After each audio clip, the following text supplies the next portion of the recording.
All right, hey, what's up, guys? Coach Mac, Play Fast Football. I'm going to do a video today talking a little bit about Mint versus Tite front, how we use it, how I delineate between the two. Remember to check out some of our partners, GameStrat, Sideline Replay Company. We use every school that I've been at, and I'll be using them again next year now that I'm a head coach. Highly reliable, highly affordable, great group of guys doing awesome things in the college world. Check them out. Dome Hats, the headwear company we use with Play Fast Football. All the schools I've been at the last probably 10 to 15 years, I've been using Dome Hats. Here's one of my fitted. This is actually a Dome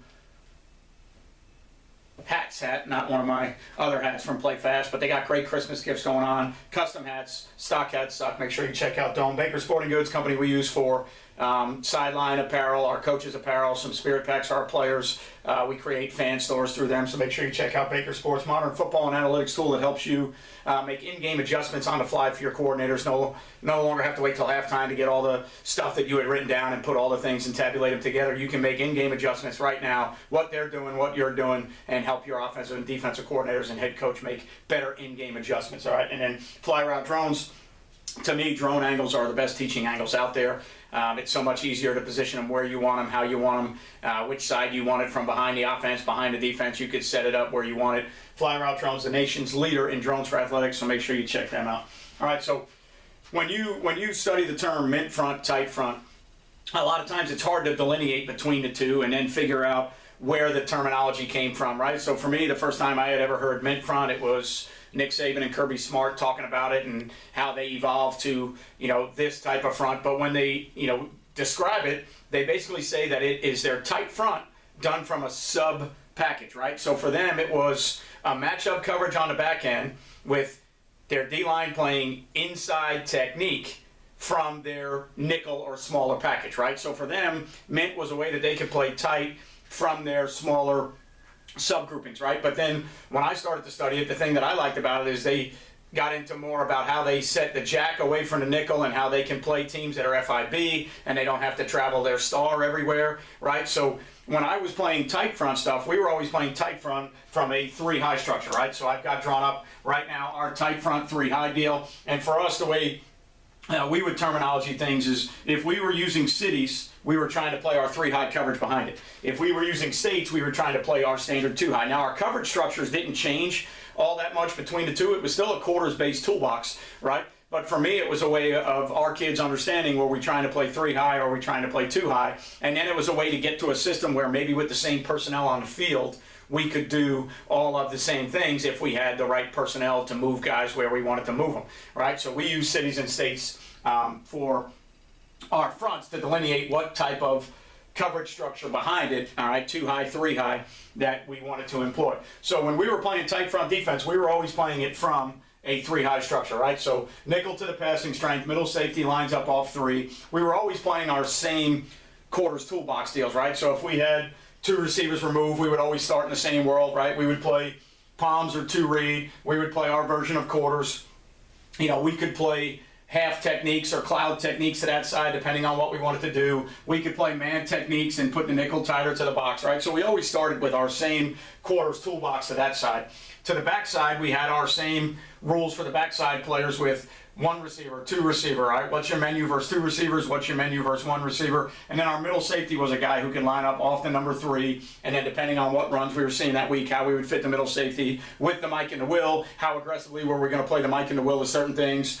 Middle safety basically became a guy that on the front side of these runs, he was going to run the alley between a box player in the nickel and a spill player in the Mike, and we were going to try and run the alley there. And then based on runs that went away from the middle safety, the types of runs that we were seeing that week in the game plan, if the Mike and the Will were going to be able to run over the top and they were going to be able to run, all right, fast, we'd play the middle safety behind them. If we had to slow somebody down on the backside, we never wanted all 3 of these players fitting the same way. It was always an insurance policy for us to fit the middle safety off of what we were doing with the Mike and the Will. Where does that come into play? GT bash deals where you're getting 2 pullers that way, but you're also getting a front side guy with a sweep component to where we couldn't run everybody with pullers, right? So it was, for us, it was our base quarters toolbox, but our kids knew that they were playing what we knew as tight front, right? Well, then we got into a world where we had some personnel changes and we couldn't really find the middle safety that we wanted. And we had another linebacker that we wanted to get on the field, but we had a ton of success fitting runs from the tight front. We love the fact that we took B-gaps away. We love the fact that we made the ball go east and west and that we were trying to support it with the second and third level players so that it wasn't entering vertical. So we didn't want to lose the tight component, right? But we were losing the body that we had played there that ended up a kid that ended up going to Navy, and we had a hard time finding a replacement, but we had another linebacker that we wanted to get on the field. So for me, all right, decided that I was going to call mint front. And when we played mint front, that meant that the jack was going to be away from the nickel, okay? And for us, the jack was the fourth rusher away from the nickel, so we're now getting into 4-down theories, playing our normal split field coverage behind it, okay? But now we knew that the jack was going to be the fourth rusher away from the nickel. We were going to match the nickel, star, however you want to look at it. We were going to match into passing strength, FIB, do all of it, and the jack was going to be the fourth rusher weak. Now, did we have pressures and deals where we could drop the jack? Yes, we could. But in the base world, Mint told us that we were playing tight front, adding a fourth rusher. Right now, if you go to study mint front, tight front, that may not be the definition you get. Again, the definition that I've always studied was the ability for Alabama and Georgia to play tight front from their subgroup, right? That's the way they kind of labeled it out. If they played tight front, it's when they were in their base personnel, they called tight front. If they wanted to play their mint front, it was in their sub personnel. For me, it basically meant that we were putting a jack linebacker on the field. Everybody else was following all the same rules that they did in tight. We keyed everything the same. We read everything the same. We fit just about everything the same. All right. But all it did was allow our jack linebacker to be the fourth rusher from the weak side. Always had to play the jack away from the star. We could match the star to the passing strength. We could do whatever we wanted to do, but the jack had to go away from that. And one of the reasons, again, when you study the Alabamas and the Georgias, it gave us the ability to the weak side to have an edge rusher that was a big body presence so that if teams were FIB and then trying to attack you back to the field with motions or trades or things that they were doing back to the field, it gave us a presence off the edge away from the formation, all right, which is something that we absolutely love, right, especially when we were seeing FIB teams. But for us, what it did was it gave us a way to play almost the exact same structure that we had been playing in our 3-high world, okay, but we did it with the bodies that we needed to be successful. So we went to more of a 3-4 team, all right? So for us, we kind of morphed from a 3-3-5 personnel team into almost a true 3-4 team, depending on what body we were using at the nickel, all right? And then the body we were using at the nickel would also lead us to figure out what coverages in 3x1, our 3x1 adjustments and those type deals, right? If this was a true nickel star, then we probably still would have played our mint front from that personnel group. Because you got to remember, the front has nothing to do, all right, with the personnel grouping. You can get to any front from almost any personnel grouping. The personnel grouping is dictating who's on the field. So we could play mint from 3-3-5, we could play mint from 3-4, all right? But for us, it was a way of getting a better player on the field for us at the jack linebacker. So instead of having to go, hey, maybe we'll go to a 4-down world, instead of having to change what we did, things that we had success with, we found a way, at least for me, I found a way to morph our tight front philosophy into somewhat of a 4-down structure, right? So our run fit stayed the same. Our 4 eyes still keyed the tackles. We still lagged the nose, all right? Now we had to work a little bit more on some spill overlap type deals because we were losing that player in the fit between the nickel and the Mike and then in the fit behind the Mike and the Will.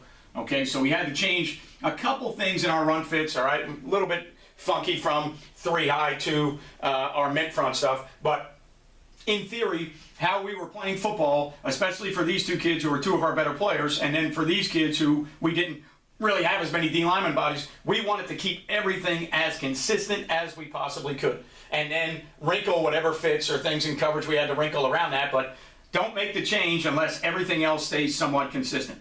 Okay, so for me, mint meant fourth rusher coming from the weak side.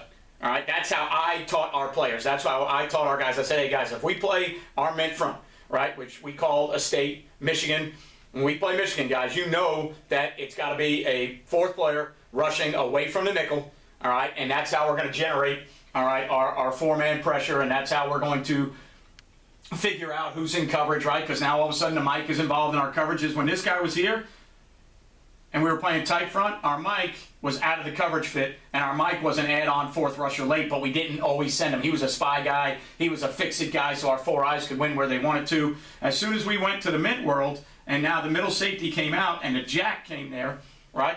Now the jack became a fourth rusher weak for us automatically.